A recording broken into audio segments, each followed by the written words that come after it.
qu'on garde les questions, remarques pour la deuxième partie, puis qu'on écoute tout de suite la présentation de M. Margot, Joël Margot, donc physicien, informaticien de formation qui travaille aujourd'hui dans l'optimisation des processus, notamment dans des ressources humaines, pardon.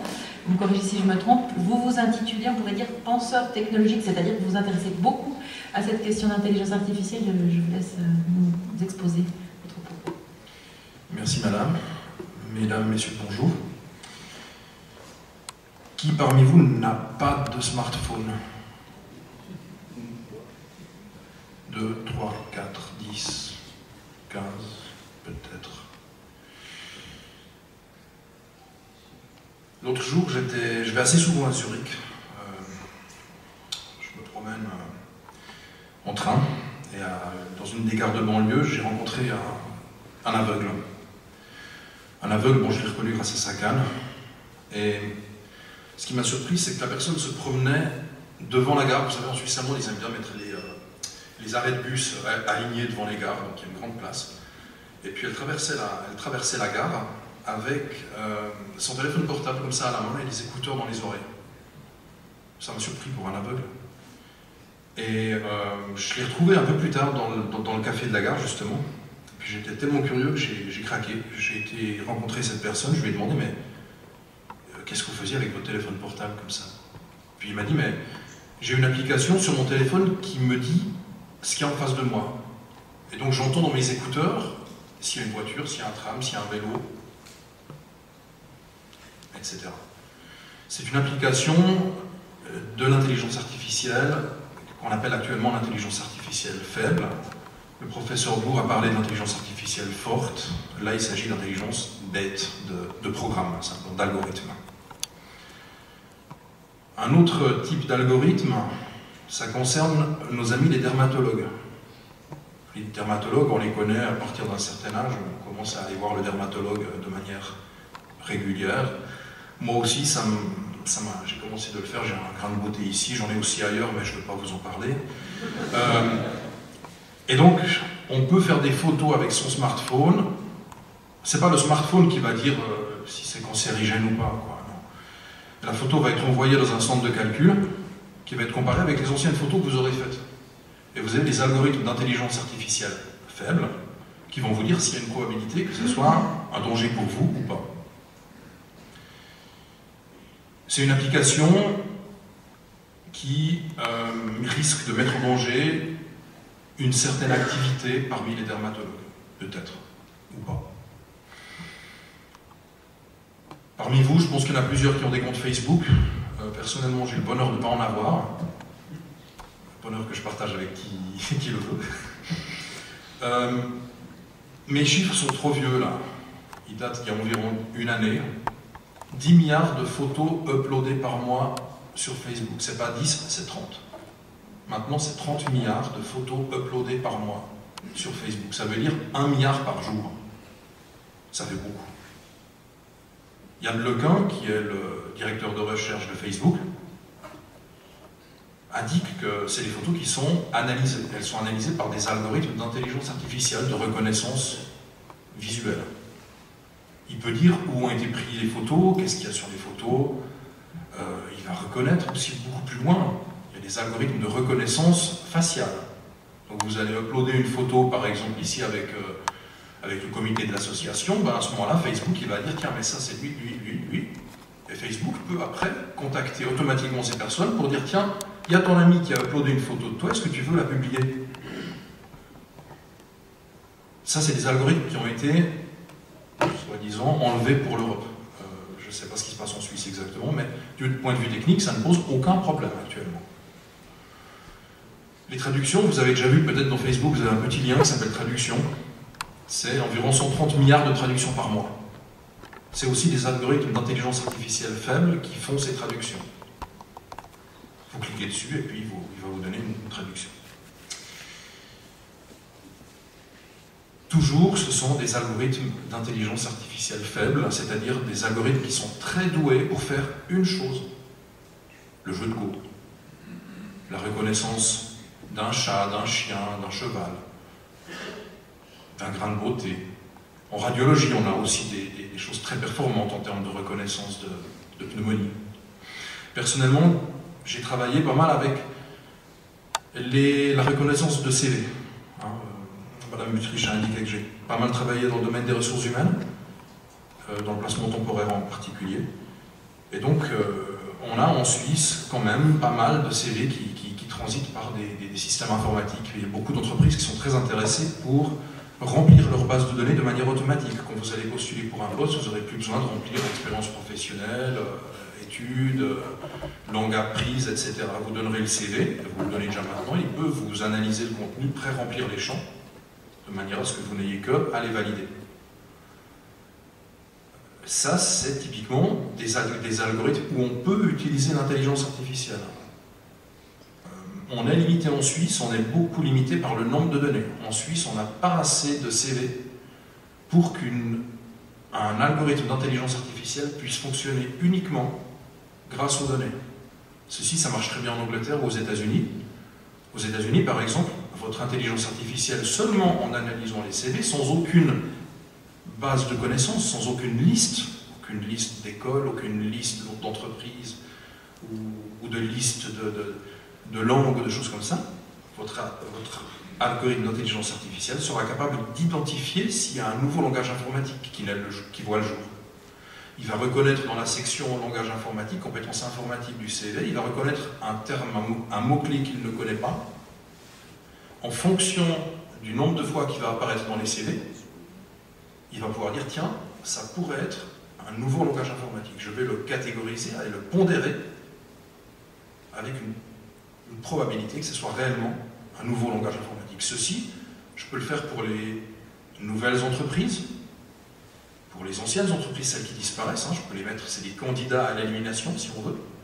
Et au fur et à mesure que j'apprends, j'ai tellement d'exemples que je peux plus ou moins changer ma pondération jusqu'à un moment donné où je peux dire maintenant, je suis quasiment sûr que c'est vraiment une nouvelle entreprise ou vraiment un nouveau langage.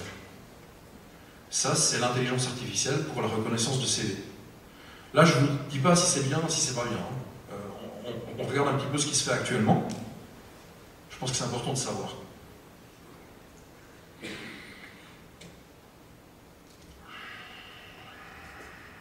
Il y a une année à peu près, Google ils sont très forts avec leur intelligence artificielle, c'est hurluberlu. Ils ont des fermes d'algorithmes d'intelligence artificielle, ils leur donnent des tâches, et ils ont remarqué à un moment donné que ces algorithmes faisaient des copies d'eux-mêmes, des copies d'elles-mêmes, qui étaient plus performantes pour faire ce qu'on leur avait demandé de faire. Des copies d'elles-mêmes un peu modifiées. Ça, dans le langage des êtres humains, ça s'appelle comment? Ça s'appelle enfanter.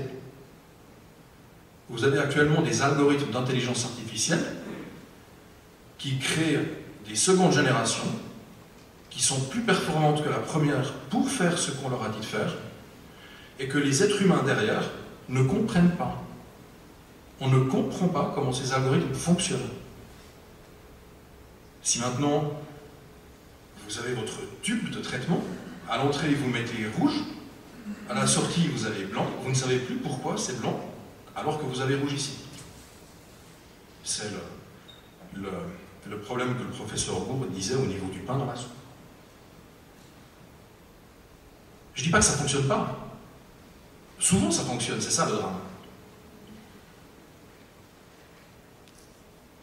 L'année passée, on a vu Amazon et Google qui créaient des processeurs dédiés à l'intelligence artificielle.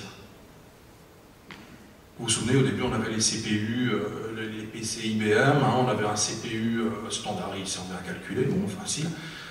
Après, on avait des écrans, on avait des cartes graphiques, ils nous ont sorti des microprocesseurs graphiques, dont la tâche était de piloter l'écran. Maintenant, on va avoir des processeurs dédiés à piloter des algorithmes d'intelligence artificielle. Donc des processeurs optimisés pour ça. Actuellement, on voit là, dans un article du mois dernier, qu'on a 130 startups dans le monde qui créent des puces de l'intelligence artificielle, donc des microprocesseurs dédiés pour faire ça. Donc tout ça, ça va vite, ça va très très vite. Le jeu de Go, dont parlait le professeur Go avant, on s'y attendait pas. Les spécialistes, au moment quelques années avant, pensaient que ça mettrait encore pas mal de temps, quoi. La complexité d'un jeu de Go, elle est infiniment plus grande qu'un jeu d'échecs. Donc tout ça, ça va nous amener où? Ça va nous amener à du contrôle, c'est certain.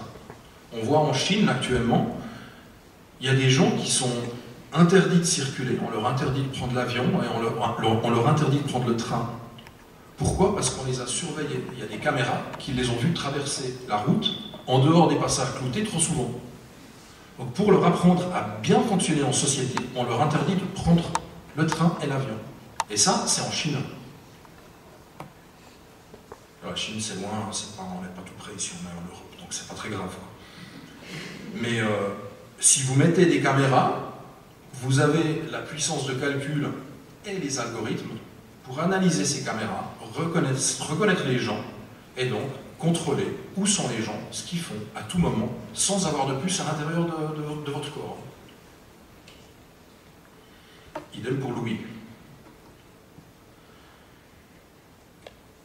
Ces intelligences artificielles, elles vont aussi influer grandement sur le marché du travail. Là, je vous ai mis Super Mario. Je crois que on m'a dit que c'était un plombier. Le plombier, c'est un métier fantastique. C'est un métier manuel, d'accord? C'est un métier manuel. L'eau, c'est facile. L'eau, elle descend, d'accord? C'est plus facile que l'électricité, par exemple. L'électricité, c'est plus compliqué déjà. Mais l'eau, il y a la gravitation, on sait un peu où elle va aller. L'ennui avec le plombier, c'est que parfois l'eau, elle n'est pas très propre. Mais ça, c'est notre paire de manches. Le plombier, c'est un métier manuel.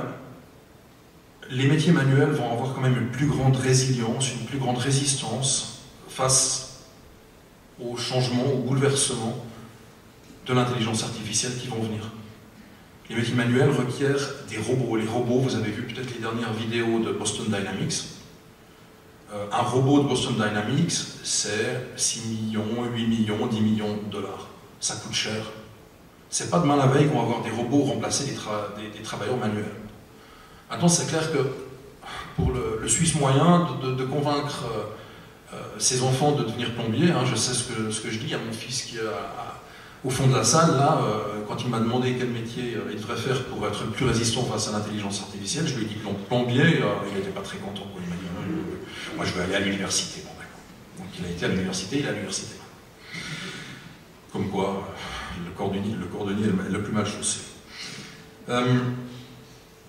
Donc il y a le plombier, il y a tous les métiers du bâtiment qui vont bien résister, mais on voit par exemple actuellement que le métier de comptable est en danger. Vous avez des applications sur smartphone qui permettent de scanner une facture. La facture va directement partir dans le centre de traitement. Actuellement, il se trouve que c'est encore la Silicon Valley. Et en fait, votre algorithme va vous faire votre tableau, votre truc, il va tout classer comme il faut, quoi. Donc il y a des métiers qui vont être appelés à disparaître. Il y a d'autres métiers qui vont changer, c'est certain. Et il y en a certains qui vont peut-être durer plus longtemps, quoi. Ces algorithmes d'intelligence artificielle faibles vont aussi dégager du temps libre, plus de temps libre, c'est certain. Le taux de chômage ne va pas baisser, le taux de chômage va continuer de monter. On peut faire ce qu'on veut, il ne va pas baisser. De plus en plus de personnes vont s'inscrire au chômage. Et ces gens, il faudra leur donner un moyen, dans une société de consommation, on dirait un moyen de consommer. Je ne vais pas dire un moyen de vivre, mais un moyen de consommer. Le moyen de consommer, ça peut être un revenu de base individuel, par exemple. C'est une des réponses possibles aux changements qui vont venir par les nouvelles technologies. Mais ce n'est pas le seul.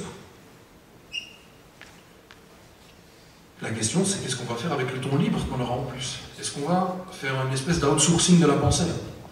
Est-ce qu'on va se dire, maintenant, je ne vais plus réfléchir, je ne saurais plus réfléchir, j'aurai plus de problèmes à résoudre, j'ai plus de motivation dans la vie, quoi. Je peux faire des jeux vidéo à longueur de journée, ou bien je peux rester sur la plage à boire des cocktails et à oublier le temps qui passe. Oui, bien sûr, on peut faire tout ça, quoi. Mais est-ce qu'on n'est pas, dans ce cas-là, en train de perdre notre humanité en outsourçant notre pensée?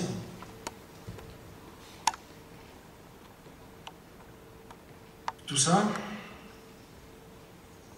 c'est actuellement ce qui nous fait peur. Mais comme l'a mentionné le professeur Bourg tout à l'heure, il y a des gens qui pensent qu'une intelligence artificielle faible pourrait évoluer.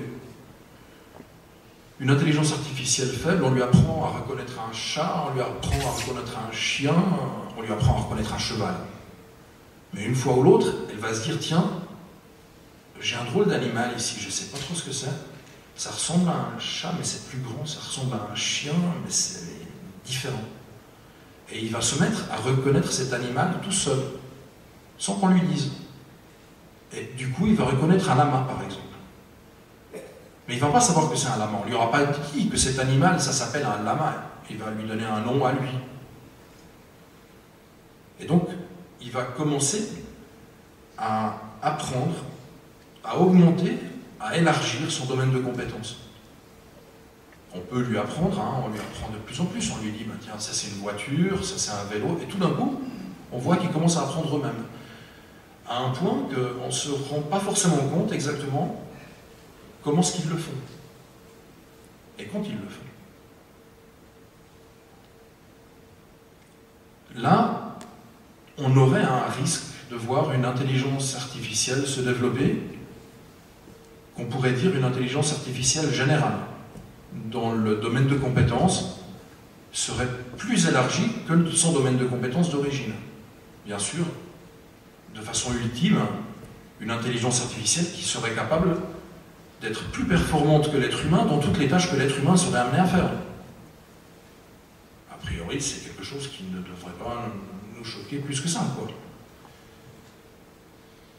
Et une fois qu'une telle intelligence serait développée, d'une part, on ne serait peut-être pas au courant, d'autre part, combien de temps est-ce qu'elle mettrait pour développer une intelligence artificielle forte?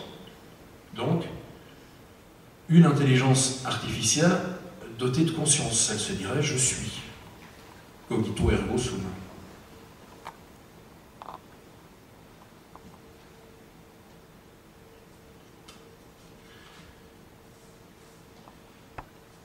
Les sens. On commence à travailler sur la vision. La vision, c'est pas juste l'œil. L'œil, c'est rien du tout. L'œil, c'est juste un capteur. Ce qui fait la vision, c'est le cerveau derrière. C'est ce qui vous permet d'analyser ce que vous voyez. Le microphone, quand vous enregistrez quelque chose, le microphone, il ne comprend pas ce que je dis. Hein. Il fait que de répéter ce que je raconte, même si c'est des bêtises, quoi. La machine, elle comprend. Vous commencez à utiliser, que ce soit Siri ou Cortana ou des choses comme ça, elle reconnaît un petit peu ce que vous dites. Quand même. Pas entièrement, mais... Les autres sens sont peut-être moins intéressants, l'odorat. Ce qui est intéressant, par contre, c'est le toucher. On commence maintenant à construire des robots qui sont dotés du sens du toucher. Le sens du toucher est très important. Comment est-ce que vous voulez qu'une machine interagisse sur notre réalité partagée, hein, sur ce que les Grecs appelaient le koinos cosmos, hein, par opposé à le idios cosmos, qui est ma réalité à moi, hein, que je ne partage pas avec vous. Comment est-ce que vous voulez qu'une intelligence artificielle, une fois ou l'autre, puisse agir sur l'environnement sans avoir le toucher? Et la question se pose, bon, so what? Est-ce que ça, c'est un risque ou pas? Ça, c'est un terminal.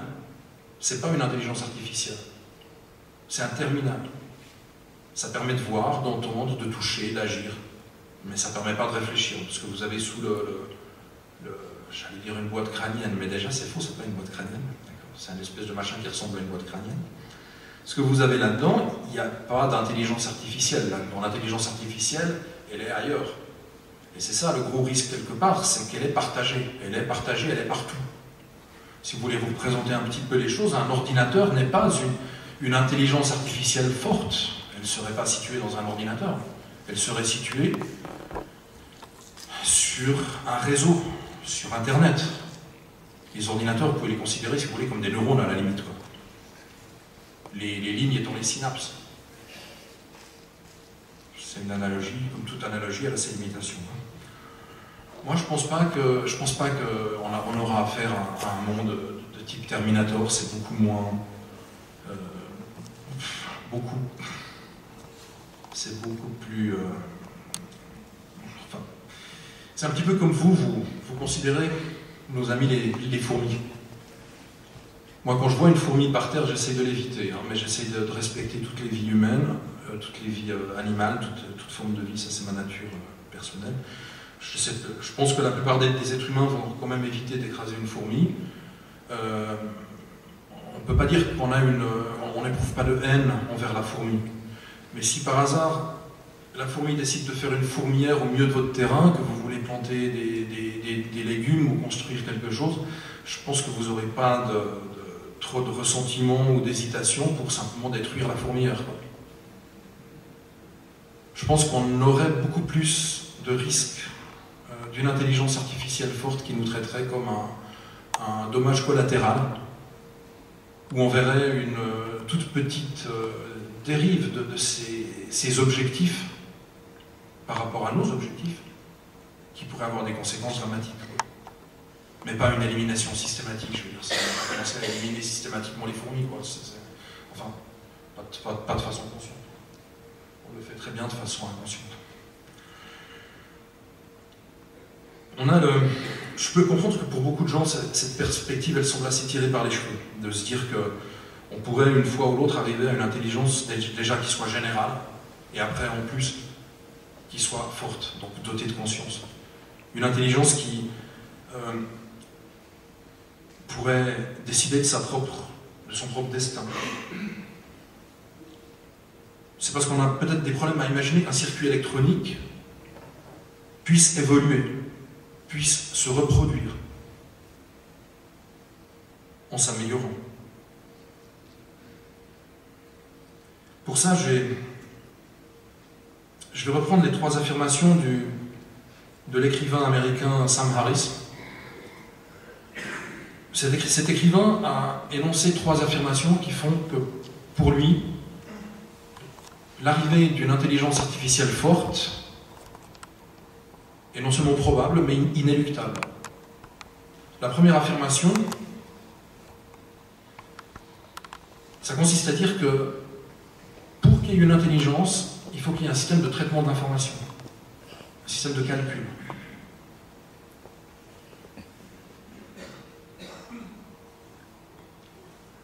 Pour la deuxième affirmation, je vous présentais 2 portes, une porte jaune et une porte bleue. La porte jaune, c'est celle qu'on prend si on arrête de développer l'intelligence de nos machines. C'est la porte qui nous permettrait de dire on ne va plus développer nos algorithmes, on ne va pas retourner en arrière parce que ça on ne peut pas, probablement, mais on ne va plus développer nos intelligences artificielles.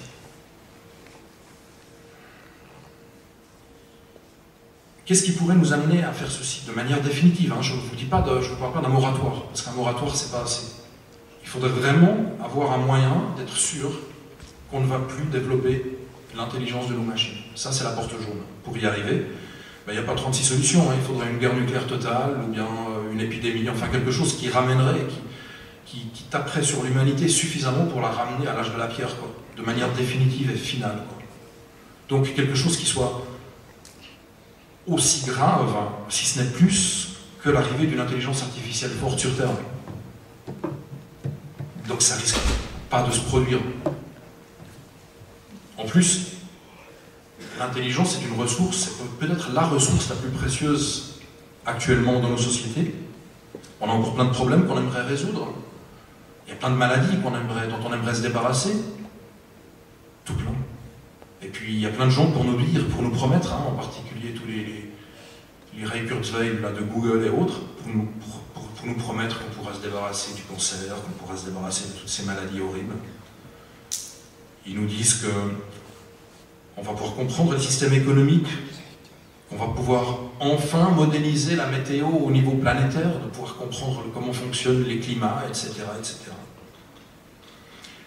Donc, la voiture est lancée, elle va vite, elle va sur l'autoroute, elle va très vite, mais c'est une voiture où il n'y a pas de frein. Et ça, c'est la porte bleue. C'est la porte qu'on prend si on continue de développer l'intelligence de nos machines.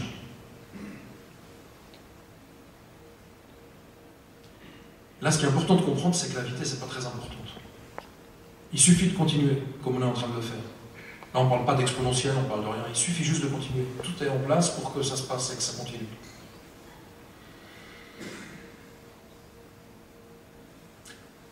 La troisième affirmation, c'est que nous n'avons pas encore atteint le pic de l'intelligence. Donc, en termes mathématiques, on dirait que l'intelligence, la mesure de l'intelligence n'a pas de maximum et qu'on n'y est pas encore. Si on veut représenter ça sur un petit graphique, ici j'ai représenté l'intelligence symbolique de nos amis les poulets. J'ai beaucoup de respect pour les poulets. Personnellement, j'adore le poulet, enfin en termes de viande dans l'assiette, j'entends. Mais il se trouve que bon, j'aime bien l'utiliser dans le graphique ici. Un tout petit peu plus haut, vous aurez l'intelligence de l'être humain moyen, comme vous ou moi. J'ai rajouté ici l'intelligence de certains êtres humains qui sont considérés par la plupart des gens comme parmi les plus intelligents qui aient vécu. Donc vous avez ici von Neumann, Nikola Tesla et Léonard de Vinci. Et la question, c'est un tout petit peu, bon, je sais, c'est pas très gentil, hein, je vous suis mis, nous et moi, pas beaucoup plus haut que le poulet, j'aurais pu un petit peu augmenter, quoi, mais la question réellement, c'est qu'est-ce qu'il y a là en haut? Est-ce qu'on peut continuer? Est-ce qu'on peut imaginer une intelligence qui serait la somme des intelligences de tous les êtres humains qui aient jamais vécu? Est-ce que c'est quelque chose qu'on peut conceptualiser?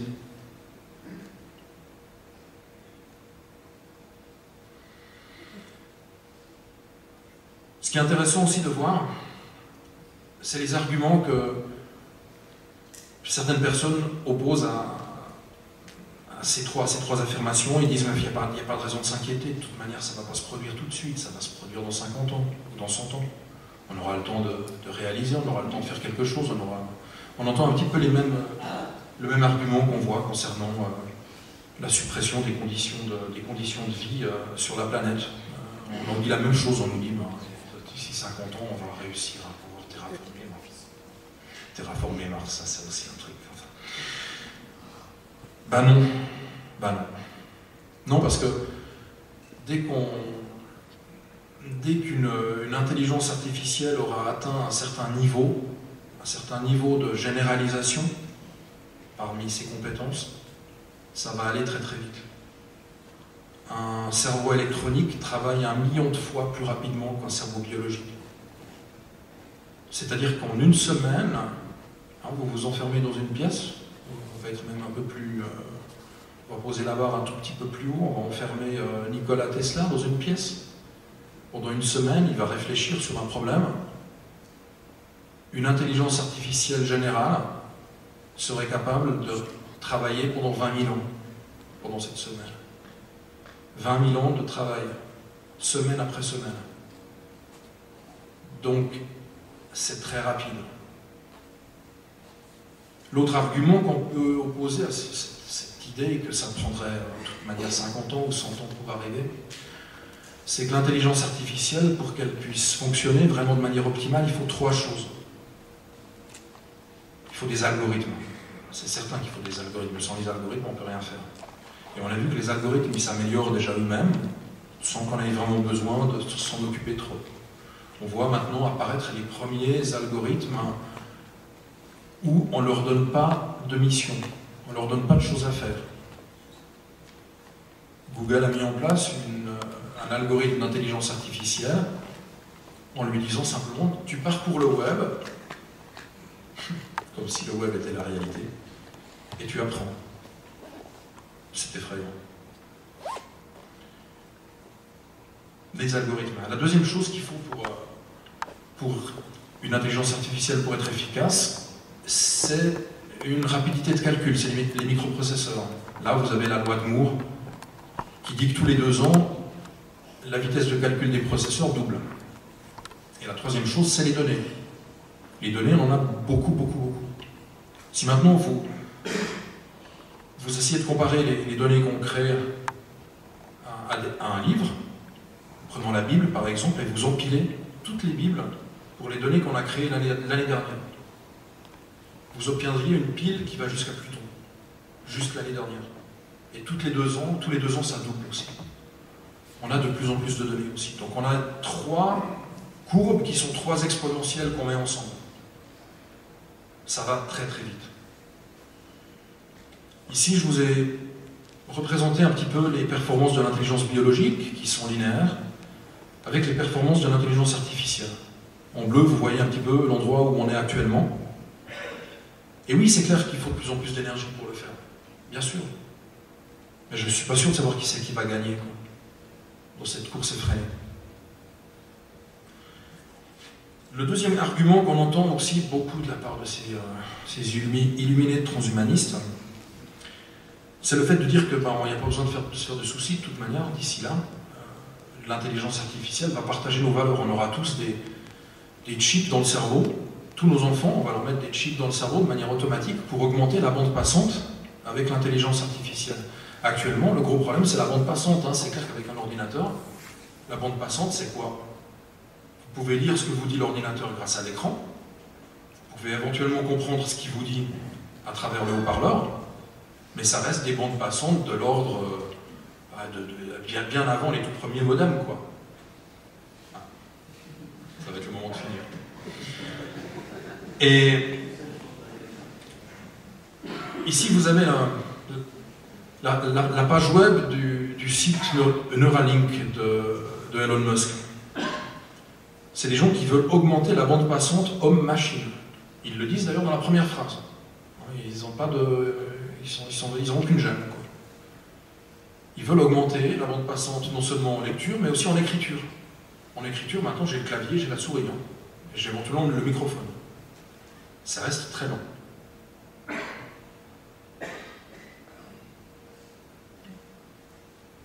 Le fait de mettre des implants dans le cerveau, c'est extrêmement dangereux.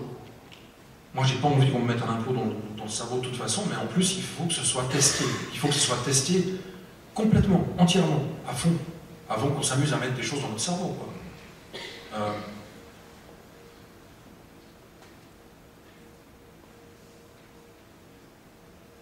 Actuellement, nous n'avons aucune idée combien de temps il faudra pour créer les conditions afin de faire naître une intelligence artificielle forte en toute sécurité pour l'espèce humaine. Et je pense que le fait de créer une intelligence artificielle forte, toute simple, sans se préoccuper de la sécurité, a beaucoup plus de chances de se produire que de créer une intelligence artificielle forte, plus tout ce qu'il faut pour que ça soit fait en toute sécurité. Dans un environnement où les GAFA, Google, Amazon, Facebook et Apple, et puis BATX, Baidu, Alibaba, Tencent et Xiaomi, qui sont les grands leaders mondiaux de l'intelligence artificielle, au moment où ces leaders se livrent une guerre sans merci pour développer une intelligence artificielle générale. C'est leur but. Et ils y sont à fond. Ils investissent des centaines de milliards pour ça. La planète, ils s'en fichent.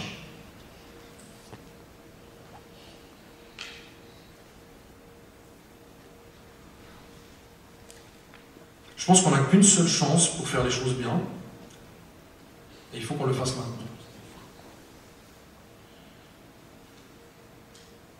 Là, je vous ai mis 2 petits smileys simplement pour vous dire que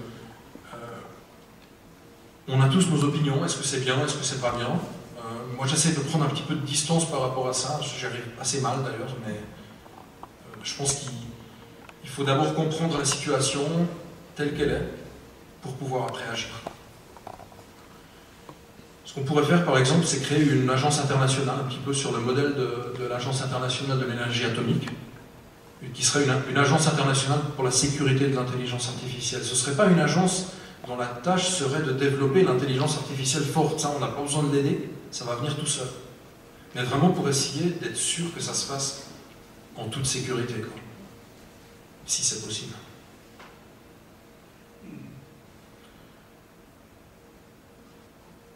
Si On est d'accord qu'il faut, pour développer l'intelligence, qu'il faut un système de calcul, un système de traitement de l'information. Si on pense qu'on va continuellement améliorer nos machines, encore et encore, qu'on ne va pas s'arrêter, et si on est d'accord pour dire qu'on n'a pas encore atteint le maximum de l'intelligence, alors il faut être conscient qu'il y a des risques. Je ne dis pas que ça va se faire ou que c'est obligatoire, mais il y a des risques assez forts qu'on crée à terme une espèce d'être de divinité. Maintenant, c'est le moment idéal pour être sûr que cette divinité soit quelque chose avec qui on puisse vivre. Merci.